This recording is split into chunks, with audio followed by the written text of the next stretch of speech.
Mas isso não é novidade para ninguém, o que está acontecendo agora já aconteceu outras vezes, a gente vive um momento terrível, mas o mais impressionante é que a gente não vê uma luz no fim do túnel, né? É um absurdo surgir um nome tão rápido que ninguém conhece e totalmente desconhecido. Com outras palavras, eu falei a mesma coisa que você, então, que nós trabalhamos juntos tantos anos. Não, só estou deixando sempre claro. Falamos aquilo que pensamos. Eu penso direto e falo a minha coisa direto. Sempre falamos aquilo que pensamos. Tinha que mudar essa coisa. Então, para que os clubes têm que votar? Edinaldo Rodrigues foi derrubado do comando da CBF, mas será que isso realmente muda algo?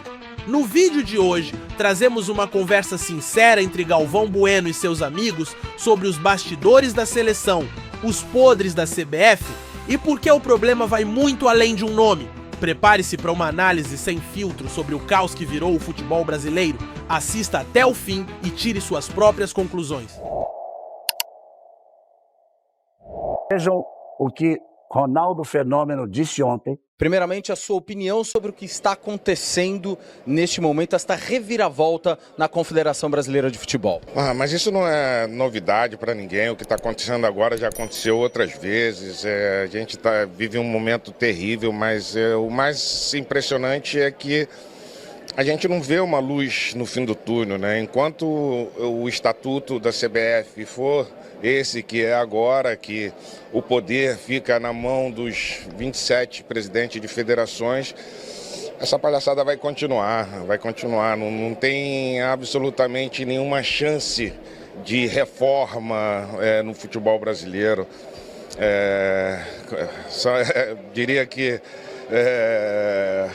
muda a página, mas o livro é o mesmo, né? Tudo farinha do mesmo saco e é uma pena porque o futebol brasileiro ele tem um potencial tão grande, né? Com talento, jogadores, bastaria só fazer uma reforma importante para que a gente pudesse ter esperança de voltar a vencer títulos novamente e reconectar a seleção brasileira ao torcedor brasileiro. Mas isso não vai mudar, vai maquiar um pouco o que está acontecendo, mas daqui a pouco volta a mesma história, volta os escândalos, volta a corrupção e enquanto o poder estiver na mão deles, eles vão ficar entre eles e nada vai mudar. Existe alguma possibilidade, porque você queria ser candidato à presidência, existe alguma possibilidade com isso que está acontecendo neste momento de a carta Ronaldo voltar ao jogo? Não existe nenhuma possibilidade porque eles não querem e eles não deixam, eles não querem uma gestão profissional, eles não querem revolucionar o futebol, eles querem ficar entre eles. Eu acho que os benefícios próprios falam muito mais alto do que o desenvolvimento do futebol. Então isso daí vai ficar entre eles, de tanto em tanto vai mudar presidente, mas a bagunça vai continuar mesmo. O técnico deve levar o Neymar para a seleção? E gosto de perguntar, você levaria o Neymar para a seleção? Eu digo, nem o técnico tem que levar, nem eu tenho que levar. Ele tem que se levar. Sim. Voltando, jogando o futebol que ele joga, voltando, jogando o futebol que ele sabe jogar, qualquer técnico vai levar. Claro. Pronto. Então é parte dele ter que voltar. Ele que tem que se levar de volta para a seleção. Só uma coisa, eu concordo plenamente com quem acha que tem que voltar para a seleção, porque é um jogador diferenciado, ele é mesmo diferenciado. Mas, gente, quantos anos faz que ele não é um jogador diferenciado? O cara ele machucou, ele está mais de um ano sem jogar na sequência.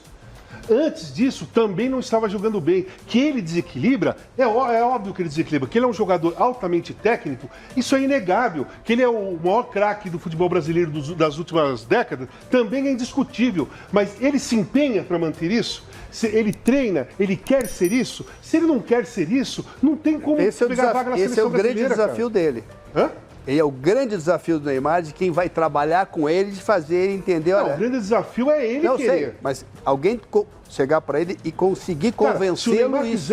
Se o Neymar quiser treinar seriamente, esquecer qualquer outro tipo de coisa, parar de ser influência, esquecer qualquer outro tipo de torneio de fúria, essas coisas todas, e treinar pra caramba, até chegar à Copa do Mundo do ano que vem, mas treinar mesmo, sabe? De verdade, esquecer o pôquer até 6 da manhã, sabe? Essas coisas assim, eu tenho certeza que ele chegaria na Copa e poderia desequilibrar se ele não tivesse nenhuma contusão. Você se lembra, no primeiro programa nosso, o Ronaldo Fenômeno sentado aqui, disse a ele, amigo, 1 ano antes da Copa do Mundo, só tem 3 coisas para fazer.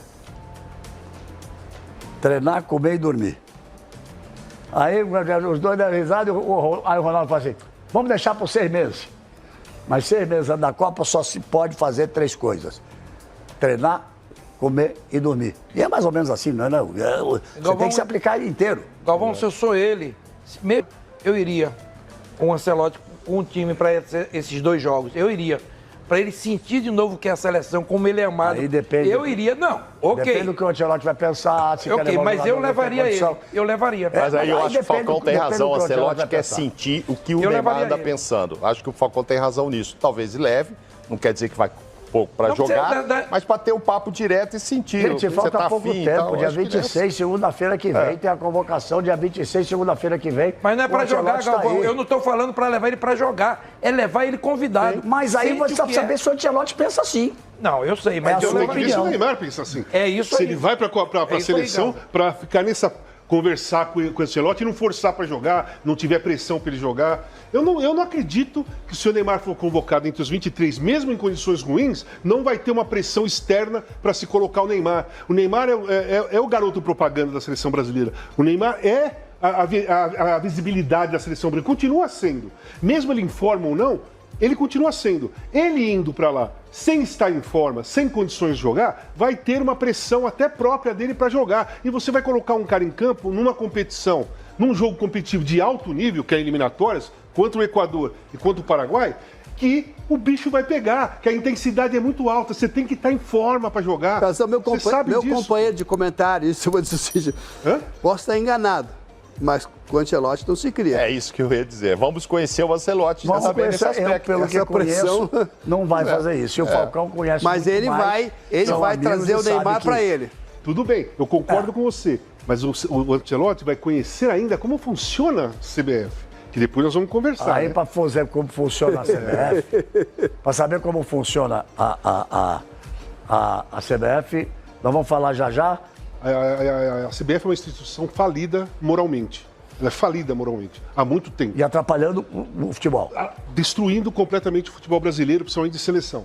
Não era o momento, a meu ver, de surgir uma pessoa sem experiência nenhuma no futebol, com total desconhecimento, inclusive total desconhecimento e totalmente desconhecido de Confederação Paraguai, Argentina, na FIFA, em todo lugar. Não é uma pessoa reconhecida. Qual será o peso da CBF numa Comebol? Qual será o peso da CBF numa reunião na FIFA para discutir decisões? Eu acho que o Sané será esse representante como era antes e fazer isso. Tudo bem, mas então o cara entra e não vai mandar nada? O cara é o presidente. O presidente tem que ser conhecido, o presidente tem que ser um cara que fez alguma coisa pelo futebol. Nem presidente da Federação de Roraima ele é, porque é o pai dele, ele ia assumir em 27. Então eu acho que nós estamos entrando no mesmo caminho, nós não estamos dando um passo avante nenhum. Para mim é ainda um freio, é um bloqueio da manifestação dos campeões, uma tentativa de alertar e de abrir os olhos para o futebol evoluir. Eu não vi isso. Foi um bloqueio da evolução, na minha opinião. Um bloqueio na evolução. Ele só será. Que eu posso voltar a ele só será elogiado, dentro do que disse o Ronaldo lá no começo do programa, se mudar esse jeito de votação. Né? Senão não tem jeito. As federações estão sempre unidas. É o que o Ronaldo falou, né? Sim. Então, se as federações se juntam, velho, os clubes não vale nada. Só que aí vem uma resposta... Mas deixa eu falar com o que o Dunga me contou nessa conversa que nós tivemos no fim de semana. Que ele, o Kaká, acho que Cafu, estiveram lá no Congresso da FIFA e ele me disse, conversando lá, ficamos sabendo que no Uruguai e na Argentina, o sindicato dos atletas profissionais do Uruguai e da Argentina tem 30% dos votos. Era isso que eu ia falar. Sim. Na escolha dos presidentes. E aqui não tem nada disso.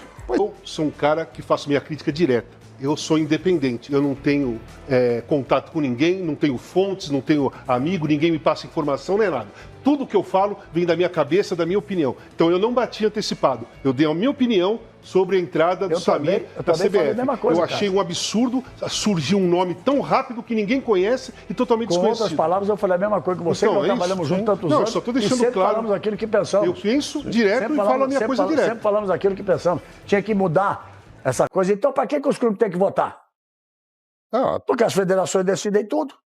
Tá certo? Edinaldo caiu, mas a estrutura podre continua de pé. Enquanto os verdadeiros problemas não forem enfrentados, como a corrupção, o apadrinhamento político e o descaso com a base, nada vai mudar. Trocar nomes não adianta se o sistema continua o mesmo. E enquanto isso, a paixão do torcedor segue sendo desrespeitada. Se você também tá cansado dessa vergonha, deixe seu like, comente sua opinião e compartilhe esse vídeo. O futebol brasileiro precisa acordar.